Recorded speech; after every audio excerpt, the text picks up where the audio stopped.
로 나오신 성도님들 주님 이름으로 환영하고 또 축복합니다.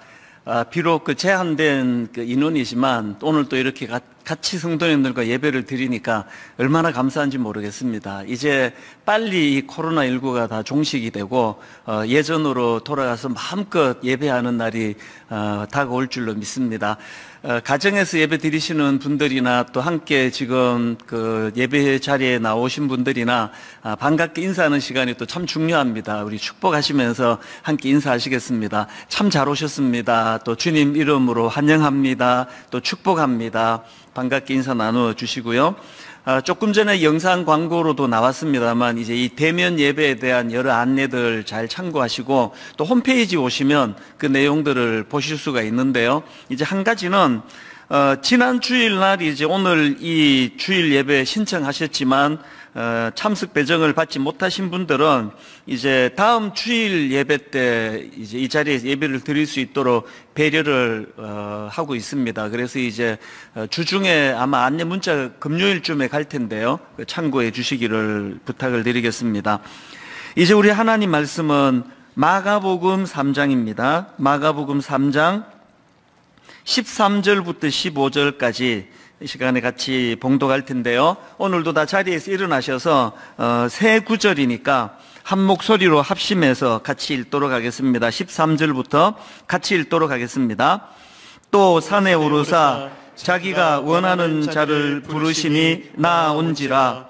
이에 12를 세우셨으니 이는 자기와 함께 있게 하시고 또 보내사 전도도 하며 귀신을 내쫓는 권능도 가지게 하려 하심이로라. 아멘. 자리에 앉아주시기를 바랍니다. 일본에서 경영의 신, 이렇게 경영의 신으로 추앙받는 사업가가 있습니다. 마스시타 전기의 창업주라고 하는데요. 마스시타 고노스케라는 분인데요.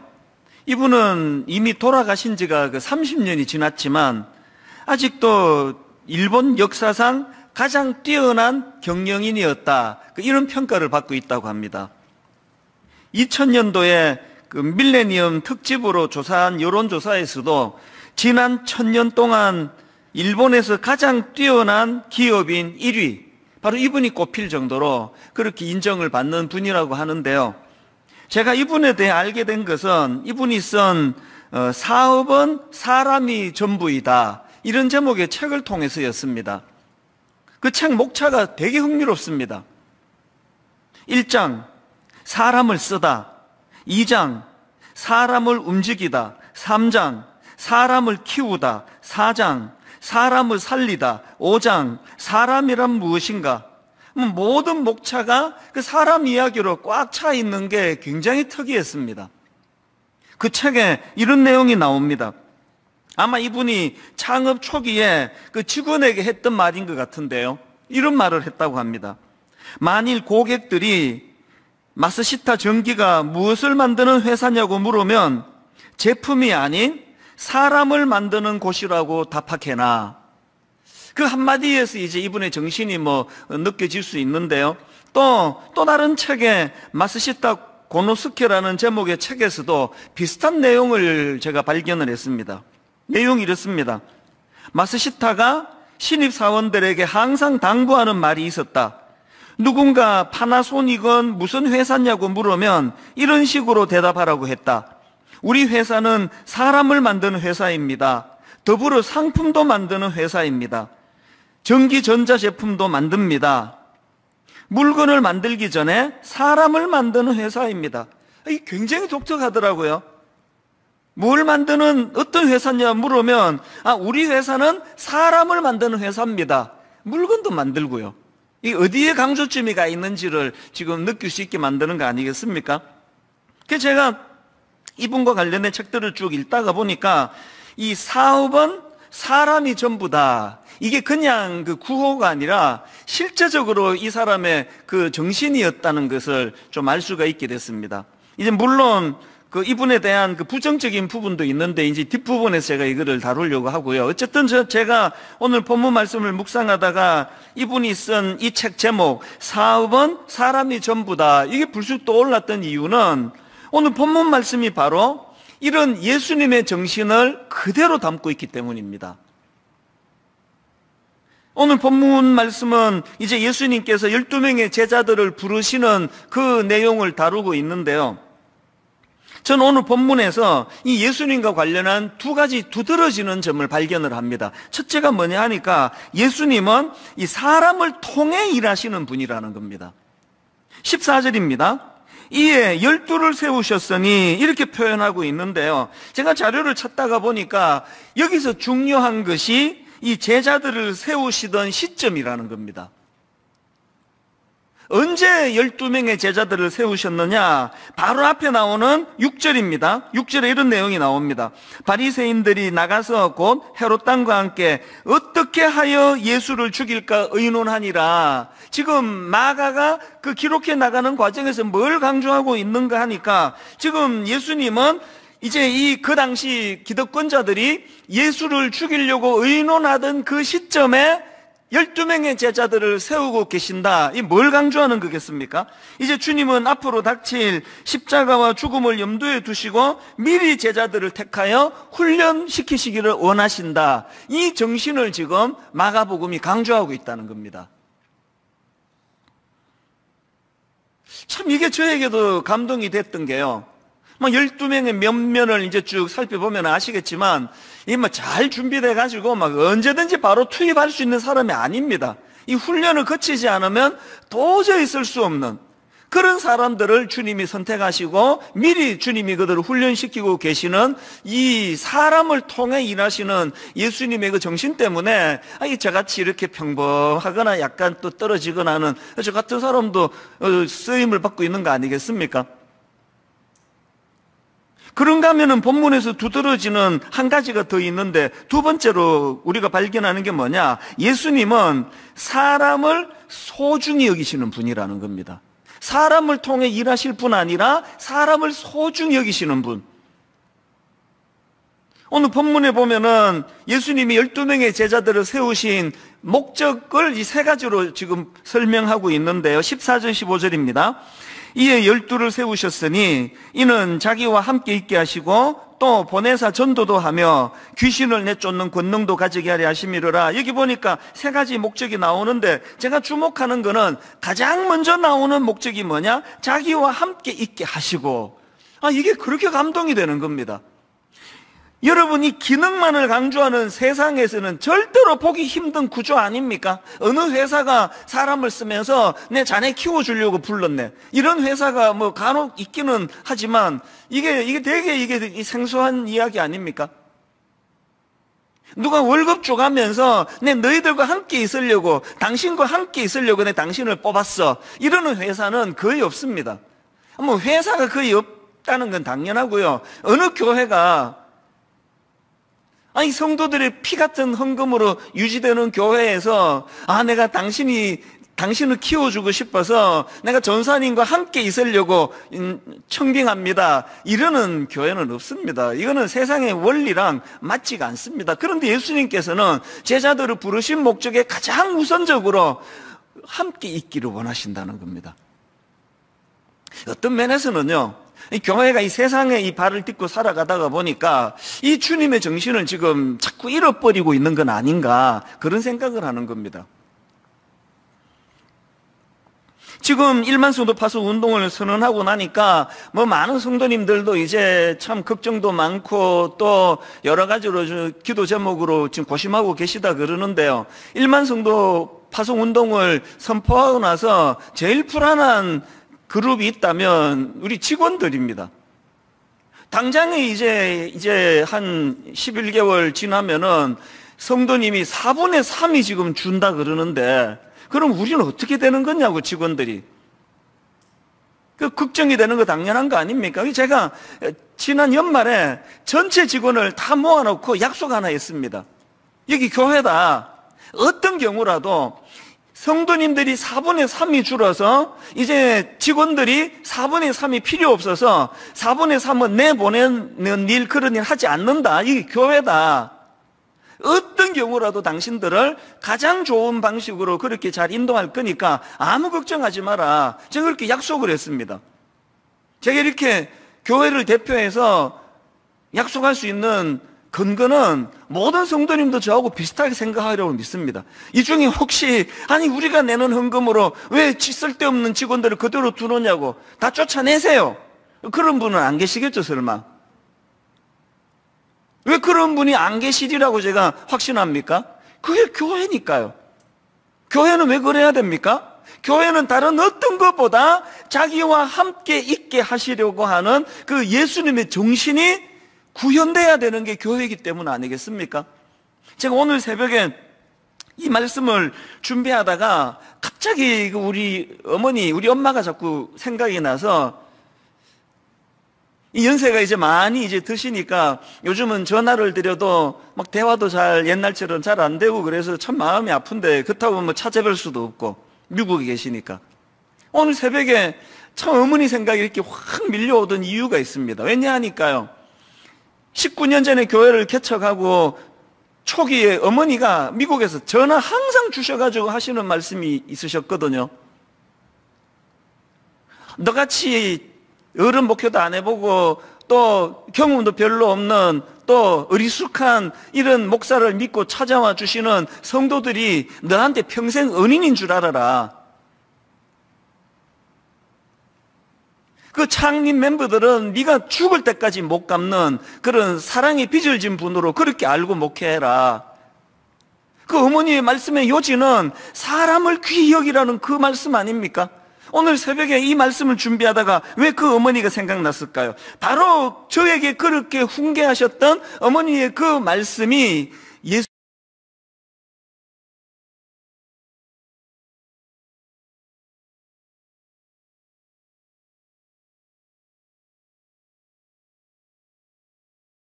성도님들은 또 참 우리 목사님은 우리를 위해서 애쓰시는 분이라고 그렇게 서로가 서로를 소중히 여기는, 거기서부터 교회의 부흥이 시작되는 거 아니겠습니까? 이렇게 예수님은 이 두 가지, 사람을 통해 일하기를 원하시고 사람을 가장 소중히 여기시는 그런 정신을 가지신 분이라는 걸 우리가 알아야 되는데요, 마가복음 3장 1절과 2절에도 마찬가지입니다. 한번 보십시오. 예수께서 다시 회당에 들어가시니 한쪽 손 마른 사람이 거기 있는지라 사람들이 예수를 고발하려 하여 안식일에 그 사람을 고치시는가 주시하고 있거늘. 어떤 상황인지 아시겠죠? 지금 분위기가 지금 그 한쪽 손 마른 장애인을 고쳐주면 막 이거를 가지고 또 막 엄청 안티들이 시비를 걸겠구나, 그런 분위기예요. 그런데 예수님은 결국 그 손 마른 장애인을 고쳐주시지 않습니까? 그리고는 하시는 말씀이 4절입니다. 그들에게 이르시되 안식일에 선을 행하는 것과 악을 행하는 것, 생명을 구하는 것과 죽이는 것 어느 것이 옳으냐 하시니, 이게 오늘 우리가 지금 놓치고 있는 거 아니냐고요. 아니, 지금 이 손 마른 장애인 하나 그냥 눈 찔끔 감고 가면은 아무런 봉변도 당하지 않으시는데, 기어이 그를 고칠 수밖에 없는 것은 이렇게 생명을 구하는 것, 사람을 살리는 것, 여기에 온통 마음이 가 계시는 예수님의 근본 정신이 여기 있었기 때문이라고 한다면, 오늘 우리들의 근본 정신은, 우리들의 중심은, 우리의 행동을 유발시키는 그 모든 근원은 어디에서 나오는 것이냐 하는 것입니다. 저는 지난 몇 주 동안에 이 한마디요, 이는 자기와 함께 있게 하시고, 이는 자기와 함께 있게 하시고, 이는 자기와 함께 있게 하시고, 이 한마디를 제가 묵상을 해왔던데, 왜 이거를 묵상하느냐, 이게 예수님의 사람을 너무나 소중히 여기시는, 그리고 이것을 통해서만이 제대로 제자 훈련이 이루어진다는 것을 아시는 정신이 담겨 있기 때문에, 제가 이 말씀을 오늘 묵상하면서 내린 결론이 하나 있습니다. 진정한 제자도란 뭐냐? 여러분, 진정한 제자도라는 것은요, 예수 그리스도의 관계 맺기가 먼저입니다. 다시 말해서 이 사명을 수행하기 전에 먼저 해야 할 일이 있는데요, 그게 예수님과의 관계 다지기입니다. 관계 다지기. 제자들이 실패한 게 이거 아닙니까? 마가복음 14장 34절에 보면은 겟세마네 동산에서 예수님이 십자가를 앞두고 너무나 지금 무거운 상황 속에 제자들에게 한 가지 부탁을 합니다. 보십시오. 베드로와 야고보와 요한을 데리고 가실새 심히 놀라시며 슬퍼하사 말씀하시되 내 마음이 심히 고민하여 죽게 되었으니 너희는 여기 머물러 깨어 있으라 하시고, 뭘 부탁하시는 겁니까? 함께 있어달라는 거 아닙니까? 함께 기도하자는 거 아닙니까? 아니, 예수님이 무슨 군대를 모아달라 그랬습니까? 나 대신 죽어달라 부탁을 하기를 했습니까? 함께 있어달라는 거 아닙니까? 이거를 묵상한 게 그 제자들 아닙니까? 그래서 결국은 14장 50절 제자들이 다 예수를 버리고 도망하니라. 요즘에 이제 1만 수도 파송운동 30개 교회 예비 담임 목사님들 이제 모임을 종종 가지거든요. 한 열흘 전쯤일 겁니다. 제가 줌으로 회의하다가 갑자기 버럭 제가 왜 그랬는지 몰라요. 목사님들이 하나님 앞에, 사람 앞에 의리가 없는 거 아십니까? 이 이야기를 제가 너무 크게 하고, 그 15 외부에서 피택된, 청빙된 목사님들은 또 저를 잘 모르실 텐데, 그날 굉장히 놀랐을 거예요. 근데 왜 그랬을까 생각해 보니까요. 오늘 우리 목회자들이 신학 공부하고 교리를 가르치고 여러 가지를 해야 되지만 우리가 해야 되는 건 먼저 하나님 앞에 의리를 지키는 거예요. 이 12제자를 보면서 제가 버럭 소리가 나올 것 같아요. 아니, 주님은 자기들에게 어떻게 사랑으로 섬겼는데 3년을 어떤 정신으로 그들을 지도해 주셨는데 뭘 요구했길래 같이 있어달라는데, 중보기도 좀 해달라고, 기도 좀 해달라고 부탁하시는데, 여러분, 예수님이요, 그 사람을 소중히 여기시는 그 정신이 아니었으면요, 예수님은 이제 이것들 데리고 하는 제자 훈련 실패다, 다 헛고 내 새로 뽑아가지고 내 새로 훈련할 거라 그랬었을 텐데, 여러분 아시잖아요. 부활하신 주님 그 참 눈물 나는 그 이야기 아시잖아요. 여러분, 예수님께서 부활하신 직후에 맨 먼저 나오는 말씀이 마가복음 16장 7절입니다. 가서 그의 제자들과 베드로에게 이르기를 예수께서 너희보다 먼저 갈릴리로 가시나니 전에 너희에게 말씀하신 대로 너희가 거기서 배우리라 하라 하는지라. 이게 눈물 나는 이야기 아닙니까? 박윤만 교수님이라는 분이 쓴 책에서 이 부분을 설명하는 걸 보고 마음이 울컥하는 대목이 있었습니다. 잘 들어보세요. 마가복음의 제자도의 완성은 제자들이 예수님을 온전히 따르게 되었다는 것보다 예수님이 다시 그들을 제자로 부르시고 받아주셨다는 점을 강조하는 데 있다. 이게 왜 울컥했겠습니까? 여러분, 성경이 오해하시면 안 됩니다. 결국 그들이 예수님의 가르침을 따라 온전한 제자가 되었다, 이거를 강조하는 포인트가 아니고요, 그렇게 그냥 의리도 없고, 저를 봐도 그렇고, 참 이 목사님들이 의리가 없으면 되겠습니까? 참 왜 의리가 없습니까? 그냥 손에 들려진 뭐 얻을 거 고기에만 관심이 있으니까 계산 끝나고 나면은 그냥 확 얼굴을 돌리고 확 관계를 그냥 정리해버리고, 이런 제자들이 성숙해졌다는 걸 강조하는 게 아니라 이런 정말 의리라고는 눈 씻고 보기 어려운 미숙한, 그리고 그냥 믿음이 하나도 없는 제자들이지만 부활하신 주님께서 그들을 다시 제자로 부르시고 받아주시는 것, 이게 지금 성경이, 마가복음이 강조하고 있는 포인트라고 한다면, 저는 이 내용을 보면서 요한복음 13장 1절이요, 6월절 전에 예수께서 자기가 세상을 떠나 아버지께로 돌아가실 때가 이런 줄 아시고 세상에 있는 자기 사람들을 사랑하시되 끝까지 사랑하시니라. 눈물 나는 대목이에요. 제가 내 후배 어느 목사가 진짜 의리 되게 없더라, 그냥 어떻게 저렇게 그냥 계산적으로 내게 다가오느냐, 이런 것 갖고 내가 화를 내면 저는 양심불량이에요. 그 맨 앞에 서 있는 게 저 아니겠습니까? 주님이 끝까지 사랑해 주시는 그 사랑이 없었더라면 얼마나 제가 목회자가 되기로 결정한 신학교 입학하고 31년 동안에 정말 끝까지 사랑하시는 주님의 사랑이 아니었으면 탈락, 12번도 더 탈락했을 게 저예요.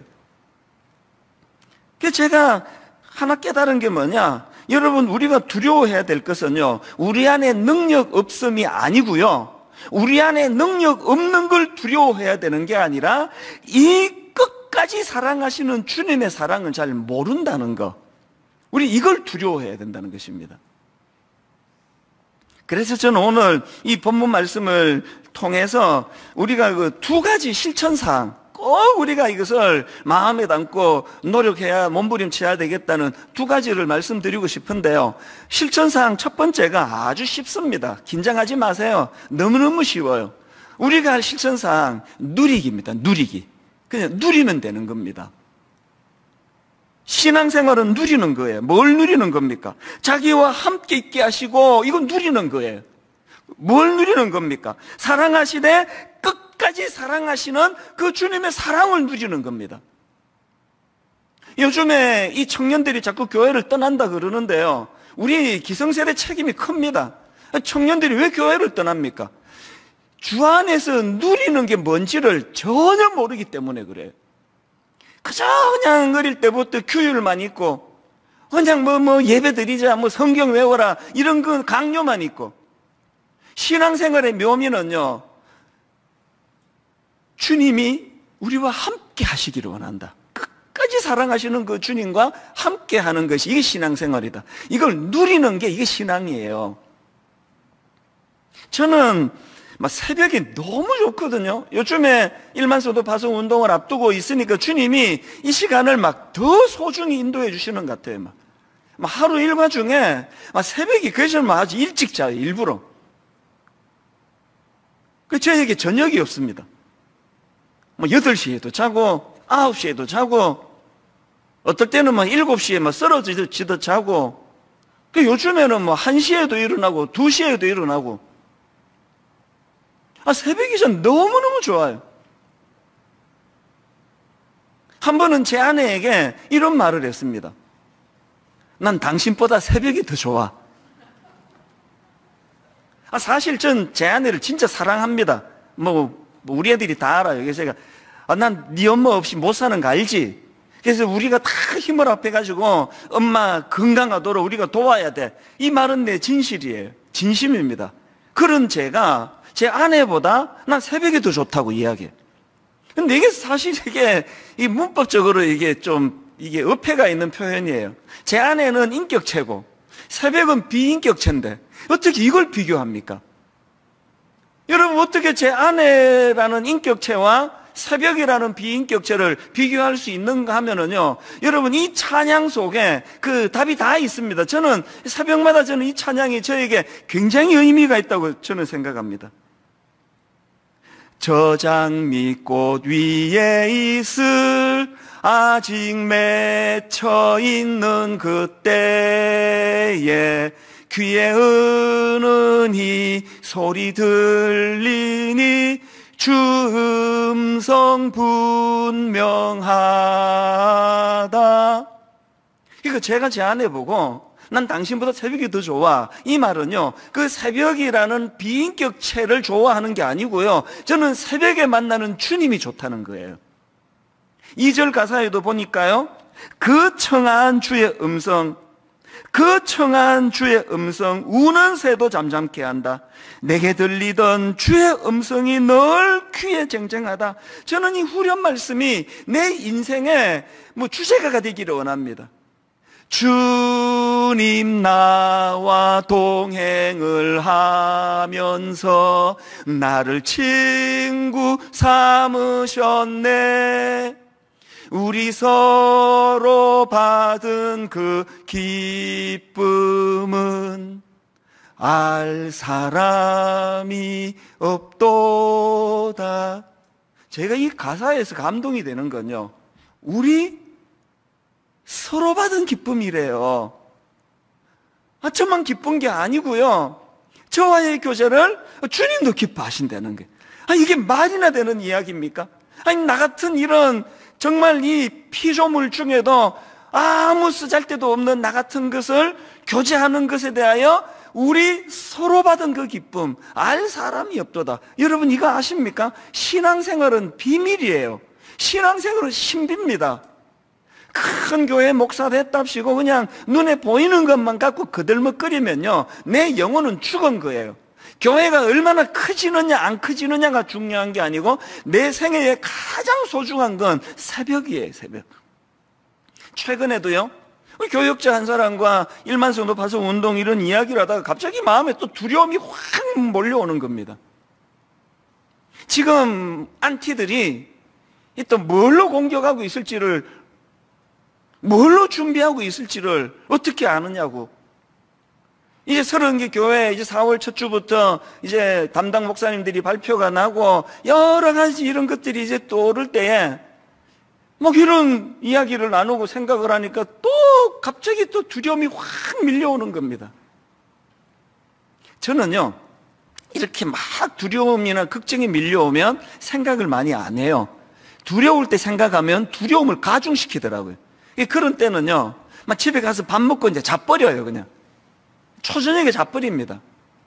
그날도 막 새벽 일찍 일어나가지고 1시였는지 2시였는지 제가 메모를 안 해서 기억이 안 나는데요, 평소보다도 더 일찍 일어나 한 4시간, 5시간 충분한 하나님의 사랑 안에, 끝까지 사랑하시는 그분의 사랑 안에 제가 거하면서 그 새벽에 다 회복이 돼버렸어요. 어제 그렇게 마음의 근심이 또 두려움이 몰려오면서 교회를 나섰는데, 퇴근했는데 밤새 새벽에 뭔 일이 일어났는지 교역자들은 맨날 신기한 거예요. 목사님 또 멀쩡하시네. 멀쩡하죠. 새벽이 있었는데요. 여러분, 누리셔야 합니다. 뭘 누리셔야 된다고요? 자기와 함께 있게 하시는 그 주님의 사랑을 누리셔야 돼요. 그리고 뭘 누리셔야 돼요? 사랑하시되 끝까지 사랑하시는 그 제자들이 하는 행실로 봐서는 그냥 그 이유로 막 이런 막 다 성경에서 다 빼버리라 이것들. 근데 부활하신 주님이 가장 먼저 마음을 두고 찾아가시는 대상이 바로 그 실패한 제자들. 여러분, 그 주님의 사랑의 잣대로 저를 사랑하시고 있다는 거, 이걸 누리지 못한다면 무슨 재미로 신앙생활을 하시겠냐고요.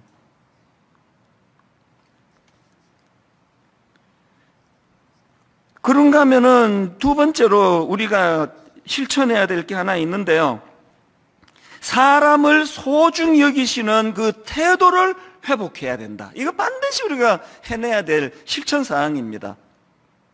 자, 본문 14절 15절의 흐름을 다시 한번 보시죠. 14절만 한번 보시겠습니까? 이에 12를 세우셨으니 이는 자기와 함께 있게 하시고 그 다음에 또 보내사 전도도 하며 귀신을 내쫓는 권능도 가지게 하려 하심이로라. 제가 여기서 주목하는 게 뭡니까? 다시 강조합니다. 지금 여기 또 보내사 바로 앞에 뭐가 있습니까?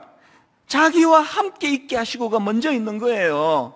여러분, 주님과 함께 교제하고 그분의 사랑을 누리는 일이 충분히 이루어진 다음에 보냄을 받아야 돼요. 자기와 함께 있게 하시려는, 그래서 사람을 소중히 여기시고 사람을 통해 일하시는 그 주님의 정신을 충분히 우리에게 습득이 된 다음에, 우리 안에 그것이 장착이 된 다음에 보냄을 받아야 돼요. 여러분, 한국교회가 이것 없이 기능으로 다가가가지고 무슨 은사가 있다 그러다가 어려움을 만나는 교회들을 지난 70년대 60년대 우리 많이 봐온 거 아닙니까? 왜 그렇습니까? 어떤 놀라운 신령한 은사를 배우기보다, 경험하기보다 사모해야 되는 건 사람을 소중히 여기시는 그 주님의 정신을 그분을 통해 배우는 거예요. 이거 없이 목회하면 안 된다고 생각합니다. 제가 앞에서 마스시다 고노스케라는 일본 기업인 얘기를 들려드리지 않았습니까? 그런데 제가 이분과 관련된 자료를 보다가 보니까요, 이분이 설립한 마스시다 전기산업은 2차 대전 당시에 그야말로 전범 기업으로, 전쟁 물자 공급에 큰 역할을 했던 그런 전범 기업으로 평가를 받는다. 그 글을 제가 본 거예요. 그리고 더 치명적이었던 거는 그 과정에서 조선인들을 강제 동원해 노동시킨 전력을 갖고 있다는 겁니다. 이게 확 깨는 거예요. 아니, 이분이 그렇게 사람을 사랑하고 사람을 위하고 사람을 섬기는 그런 사람으로 알려져 있는데 그게 자기 나라, 일본 사람에게만 통하고 바로 물 건너 참 그 당시 어려움을 겪고 있는 조선인들에 대해서는 그 사람을 소중히 여기는 게 통하지 않는, 이게 참 많은 생각을 하게 하는 겁니다. 여러분, 인간이 가진 의라는 건 항상 이런 거예요. 여러분, 인간이 가진 의라는 건요, 늘 제한된 자기 범위를 벗어나지 못하는 의라는 겁니다. 오늘 설교의 주인공이 인간 마쓰시다 고노스케가 되면 안 되는 이유가 여기에 있는 거 아닙니까? 오늘 우리가 많은 정치가들에게 맨날 상처받는 게 이거 아닙니까? 사람을 가장 위한다 그랬는데 가만히 보니까 자기 사람만 위하네, 자기 사람. 오늘 우리가 이런 자기 의에서 만들어진 사람을 사랑하는 마음이 있다면 이것들은 이제 다 폐기가 되고 예수 그리스도로 말미암아 그분으로 인해 만들어진 사람을 소중히 여기는 마음이 회복되기를 바랍니다. 교회가 부흥하려면 바로 이 예수님의 근본 정신 차원에서의 차별하지 아니하고, 뭐 좀 많이 교회를 위하여 봉사하면은 더 많이 사랑하고, 헌금을 많이 내면 더 많이 사랑하고, 이거는 자기 의에서 나온 사랑이에요. 교회는 그런 것들로 차별하지 아니하고 그 주님의 사랑으로 사람을 참 소중히 여기는 것. 그래서 저는 일만선호 파송운동 그 30교회 예비 담임 목사님들에게 저는 뭐 공포의 반복이 내 별명을 내가 지어봤어요. 난 중요하다 싶으면요 막 했던 이야기 또 하고 또 하고 또 하고 또 하고 하는데요, 지금 30개 교회 예비 담임 목사님들에게 내가 작정하고 있는 게 하나예요. 계속 이 말을 합니다. 분당 우리 교회나 제가 여러분들을 담임 목사로 모신 거는 30개 교회, 한국교회를 살리는 이 30명의 용사를 세운 거 아닙니다. 한국교회를 뒤집어 놓을 30명의 용사를 우리가 청빙한 게 아니라 그저 평범한 분당 우리 교회 성도들을 섬기는 담임 목사님으로 모셨습니다. 이 이야기를 계속하고 있습니다. 다음 모임에 또 할 거예요. 한국교회를 뒤집어 놓을 그런 용사도 필요하겠지만 오늘은 여러분 너무나 평범하게 짝이 없는 저와 여러분 같은 평범한 사람들을 위하여 십자가에 당신의 모든 것을 다 내어주셨던 그 한 생명을 사랑하시는 주님의 정신으로 목양할 그 한 사람이 필요한 시대라고 생각하거든요. 모든 이 땅의 교회들마다 그 주님의 정신으로 목양이 이루어지면 무슨 한국교회 살리기 운동 같은 거 필요 없이 저절로 살아날 거라고 저는 생각을 하거든요. 1만 성도 파송운동은 그게 너무 큰 의미를 자꾸 부여하는 그게 함정이라고 생각합니다. 아까 말씀드린 마쓰시다 고노스케라는 일본 기업가처럼 그저 자기 나라만 생각하고 자기 민족만 생각하고 남의 나라 사람들은 그렇게 그냥 강제로 동원해 노동시키는 이런 차원에서의 사랑 말고요, 분당 우리 교회도 살아야 되겠고 이 땅의 모든 다 작은 교회들이 같이 살아야 되겠다는 그건 큰 하나님의 의가 되살아나는 차원에서 1만 성도 파송운동이 이루어지기를 바랍니다. 그러기 위해서는 30개 교회 담임 목사님들이 이제 함께 섬기게 될 자기 교회 성도님들을 향하여 죽을 각오를 하고, 그것이 사람을 사랑하는 목회자의 모습이라고 생각합니다. 한 가지 얘기를 더 드리고는 말씀을 정리하려고 하는데요, 요즘에 제가 아주 친밀하게 교제하는 아주 젊은 기업가입니다. 임정택 대표라고 있는데요, 30대 후반이니까요 뭐 저하고 한 20년 이상 차이가 나요. 그러나 어떤 면에서 나이는 저보다 어리지만 저는 이분을 참 존경하는 그런 너무너무 참 귀한 청년이에요. 이분이요 25살 때 군대 다녀오고 복학하면서 하나님 앞에 진로를 놓고 기도하기 시작하는데, 하나님 저를 만드신 목적이 무엇입니까? 이 대단한 거 아닙니까? 25살 청년이 하나님 저를 만드신 목적이 무엇입니까? 이것을 가지고 하나님께 매달려 기도했는데요, 하나님께서 그 기도의 응답으로 성경 한 구절을 주셨어요. 그게 마태복음 25장 40절입니다. 임금이 대답하여 이르시되 내가 진실로 너희에게 이르노니 너희가 여기 내 형제 중에 지극히 작은 자 하나에게 한 것이 곧 내게 한 것이니라. 이 청년이 이 말씀을 붙잡고 하나님께 기도하기 시작했는데 참 귀한 게요, 그게 머리에서만 이론으로 작동되는 게 아니라 이 약자에 대한 생각을 하면서 장애인을 생각한 겁니다. 그래서 이 청년이 무려 6개월 동안에 수많은 장애인들을 만나고 교제하고 또 그들과 대화하면서 너무 중요한 걸 하나 깨달았는데, 그게 뭐냐 하니까 이 장애인들이 장애 때문에 일을 못하는 게 아니라 자기가 가진 강점을 훈련받을 기회가 없고 또 일할 기회가 없어서 그렇다. 그래서 이 청년이 놀라운 결심을 해요.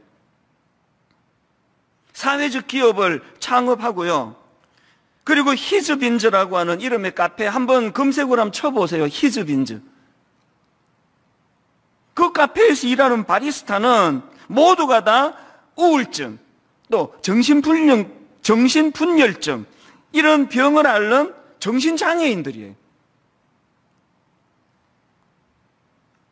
진짜 놀라는 거는 이런 꿈을 꿀 때가 대학교 2학년 때인데요, 기독교 학교라고 하는 한동대학교를 다녔는데 그 학교 기도실에서 이것을 가지고 눈물로 꿈을 꾸며 하나님 앞에 기도하고요. 정말 놀라운 거는 제 학생이 총장님과 교수님들을 설득해가지고 총장님을 설득해서 도서관 3층에다가 학교 캠퍼스에 학생이 15평의 공간을 얻습니다. 그리고 거기에 카페를, 아까 말씀드렸던 그런 정신분열증, 우울증 이런 장애인들을 바리스타로 해가지고 오픈을 하는데요, 제가 알기로 오픈 첫날부터 오늘까지 학기 중에 줄을 서지 않으면 먹기 힘든 맛있는 커피를 만드는 카페를 만들었는데 지금 22호점까지 갔습니다.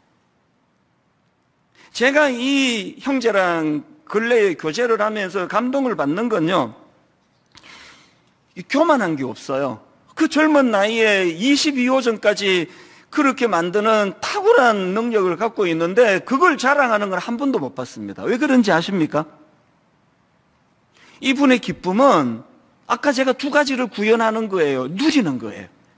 하나님께 기도하고 하나님께 꿈을 의뢰하고 하나님이 어떻게 일하시고 그 누림이 먼저 있으니까. 그래서요, 요 근래에 이 주일 설교가 마치면 꼭 연락이 와요.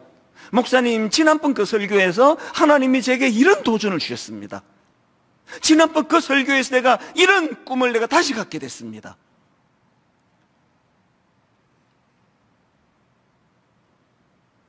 함께 있게 하시고 그 정신을 이 젊은 형제가 누리고 그 예수님의 근본 정신인 사람을 소중히 여기는 그 정신을 갖고 있으니까 그 장애인들을 향한 이런 꿈을 가지고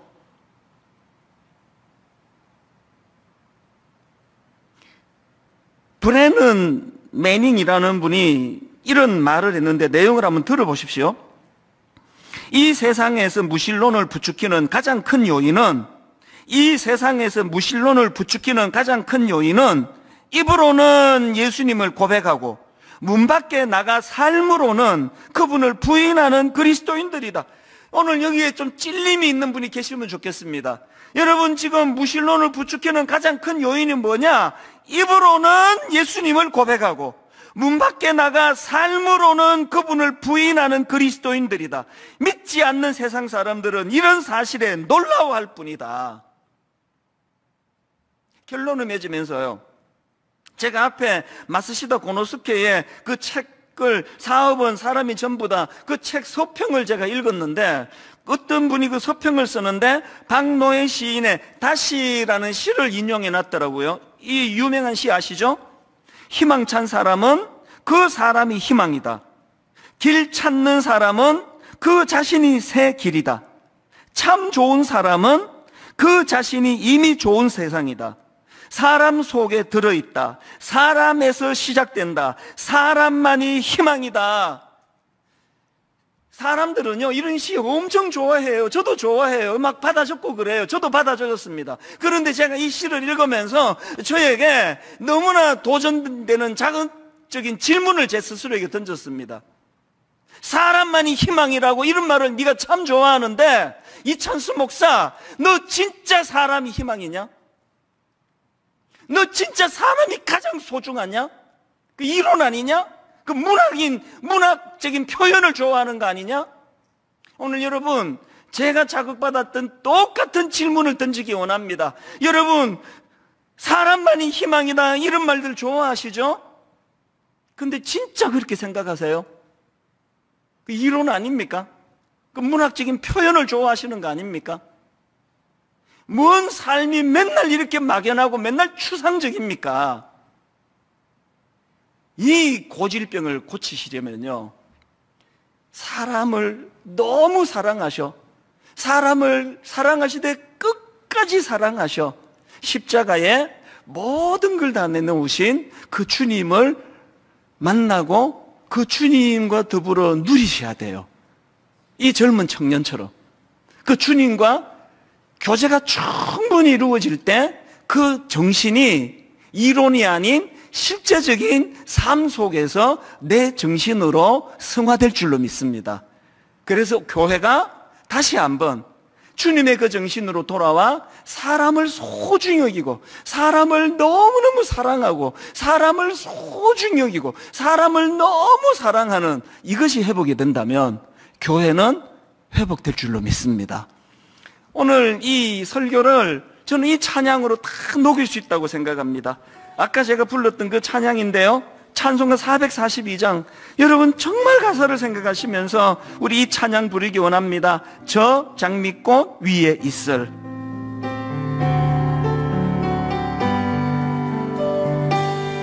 저 장미꽃 위에 있을, 아직 맺혀있는 그때에 귀에 은은히 소리 들리니 주 음성 분명하다. 여러분, 우리가 누리셔야 됩니다. 주님과의 그 사랑을 누리셔야 됩니다. 주님 나와 동행을 하면서 나를 친구 삼으셨네. 우리 서로 받은 그 기쁨은 알 사람이 없도다. 그 청아한 주의 음성, 우는 새도 잠잠케 한다. 내게 들리던 주의 음성이 늘 귀에 쟁쟁하다.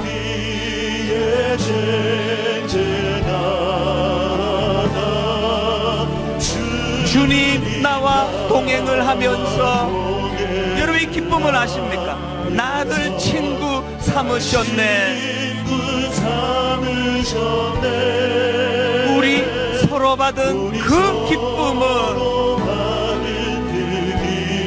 알 사람이 없도다. 여러분 3절을 부르시기 전에요, 여러분 우리와 함께 있게 하시고 이 정신으로 우리에게 다가오시는 그 주님을 우리가 누리셔야 돼요. 그 주님을 새벽도 괜찮고 저녁도 괜찮고 점심 이후도 괜찮습니다. 그 주님을 우리가 누리셔야 돼요. 그래야 이 세상에서 받은 상처가 치유가 돼요. 이 세상은요, 내가 가진 그 무엇에만 관심을 가지고 있지 내 존재에 관심을 갖고 있지 않습니다. 그래서 맨날 상처를 받는 거예요. 얻어먹을 거 다 얻어먹으면 얼굴 돌리는 게 세상이고, 교회에서도 그런 모습을 가끔씩은 보게 되는 거 아닙니까? 그래서 상처받는 거 아닙니까?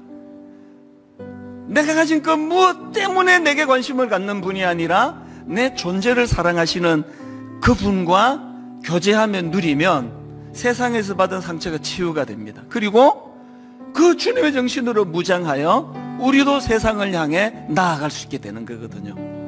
우리 3절 같이 찬양할 동안에 우리 안에 이 주님의 정신이 회복되기 원합니다. 이미 받은 상처가 치유되기를 원합니다. 이런 소원을 가지고 우리 3절 한 번 더 이렇게 노래하기 원합니다.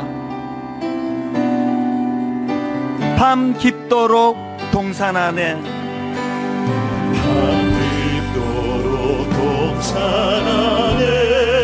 주와 함께 있으려 하나.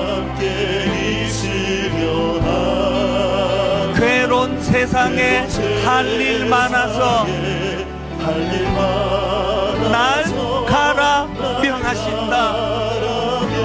여러분, 우리가 마음껏 누리게 될 이 놀라운 축복, 주님 나와 동행을 하면서 나를 친구 삼으셨네. 우리 서로 받은 그 기쁨은 알 사람이 없도다. 우리 2절 찬양 다 자리에서 일어나셔서 가사를 기억하며 그 청아한 주의 음성 여러분 누리셔야 합니다. 우는 새도 잠잠케 한다. 여러분 진짜 누리셔야 합니다. 내게 들리던 주의 음성이 늘 귀에 쟁쟁하다. 우리가 찾아야 될 그 기쁨, 주님 나와 동행을 하면서 나를 친구 삼으셨네. 우리 서로 받은 그 기쁨은 알 사람이 없도다. 오늘 이거 하나 붙잡고 기도하면 좋겠습니다. 우리 서로 받은 그 기쁨은 알 사람이 없도다. 아버지 누리게 하여 주시옵소서. 날 너무너무 사랑하시는, 내 존재를 너무나 사랑하시는 그 주님의 사랑을 누리게 하여 주시옵소서. 그리고 두 번째 기도 제목이 있다면, 하나님 그렇게 치유된 내가 주님의 정신으로 무장이 되어 나도 세상의 사람들을 대할 때 그가 가진 그 무엇 때문에 접근하는 세상적인 모습이 아니라 그 존재를 사랑하기 원합니다. 그 존재를 사랑하는 마음이 회복되기를 원합니다. 오늘 주신 말씀 가지고 합심해서 우리 통성으로 같이 기도하시겠습니다. 같이 기도하시겠습니다. 살아계신 하나님 아버지, 오늘 하나님 아버지 제자들을 세우시면서 우리와 함께 있게 하시고 우리와 함께 있게 하시고 이 주님의 마음이 우리 안에 회복되기를 원합니다. 하나님 아버지, 우리는 하나님의 은혜 안에 거하고 함께 있게 하시고 그 주님과의 깊은 교제로 저희들의 삶이 될 수 있기를 원합니다. 무장되지 아니하고 그렇게 부름받아 나가지 않기를 원합니다. 끝까지 사랑하시는 하나님의 그 우리를 너무나 하나님의 그 은혜를 사랑하시고 누릴 수 있는 우리 존재를 귀히 여겨주시고 하나님 그 제자들의 불신함과 배신과 누리며 사람이 귀하다. 가장 예수님이 필요하던 그 시간에 함께 있기를 거부했던 그 제자들의 나약한 믿음 가운데에도 부활하신 주님, 그들을 찾아 만나주시는 그 주님을 하나님 우리가 기억하며 감사를 드립니다. 아버지 하나님, 하나님의 그 정신과 하나님 그 마음이 우리 안에 회복되게 해주시고 그 은혜를 누리며 나와 함께하는 사람을 귀하게 내 존재를 귀히 여기기보다 내가 가진 그 무엇을 보고 다가오는 이 세상에서 그런 상처들이 이 주님의 사랑 안에 주님과 교제하는 그 안에서 치유가 일어나게 하여 주시옵소서. 회복이 일어나게 하여 주시옵소서. 그리고 우리도 꿈을 가지고 달려갈 수 있도록 인도하여 주시옵소서. 사람을 대하는 태도를 변화시켜 주시옵시며 아버지 하나님 그 은혜로 하나님의 그 사랑으로 치유되고 변화됨으로 말미암아 온전히 하나님 믿음으로 달려가며 사명으로 달려가게 하여 주시옵소서. 내 안에 거하라, 나도 너희 안에 거하리라. 가지가 포도나무에 붙어 있지 아니하면 스스로 열매를 맺을 수 없음같이 너희도 내 안에 있지 아니하면 그러하리라. 하나님 아버지, 오래 예수 믿었지만 이 사랑을 누리지 못했음을 다시 한번 발견했습니다. 깨달았습니다. 신앙생활이 그저 피곤하고 신앙생활이 그저 무미건조한 결정적인 원인이 있다면 이 끝까지 사랑하시는 주님의 사랑을 누리지 못하는 데서 기인했음을 자각시켜 주시니 감사합니다. 그리고 하나님, 그 주님과의 그 놀라운 교제 안에서 그분의 근본 정신인 사람을 소중히 여기시고 사람을 통해 일하시는 그 정신이 우리 안에도 습득되게 하여 주시옵소서. 우리 안에도 그 정신이 회복되게 하여 주시옵소서.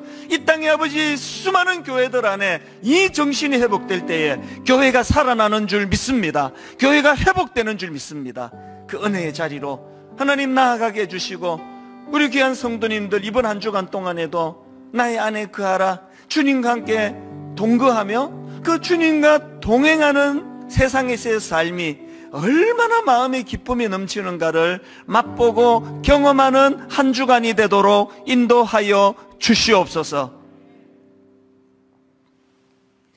우리 주 예수 그리스도의 은혜와 하나님 아버지의 다함없는 사랑과 성령님의 감동, 감화, 위로교통 충만하심의 역사가 그분 안에 주신 많은 사랑을 누리며 사람을 소중히 여시는 주님의 정신을 나도 회복하며 그렇게 기쁨 가운데 신앙생활 하기로 다짐하며 예배하는 모든 주의 자녀들 머리 위에 지금부터 영원토록 함께 하시기를 간절히 축원하옵나이다.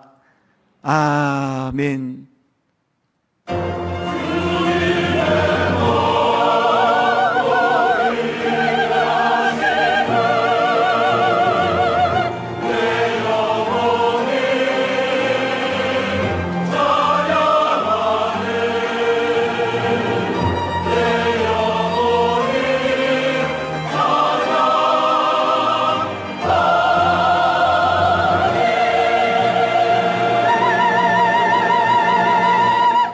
한 주간도 은혜 안에서 승리하시기를 축복합니다. 저 장미꽃 위에 있을, 저 장미꽃 위에 있을 아직 맺혀 있는 그때에 귀에 은은히 소리 들리니 주 성금연하다.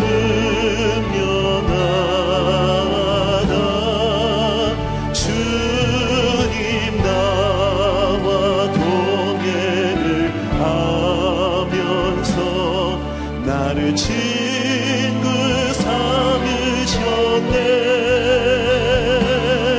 우리 서로 받은 그 기쁨을 알 사람이 없고, 저 장미꽃 위에 있을, 저 장미꽃 위에 있을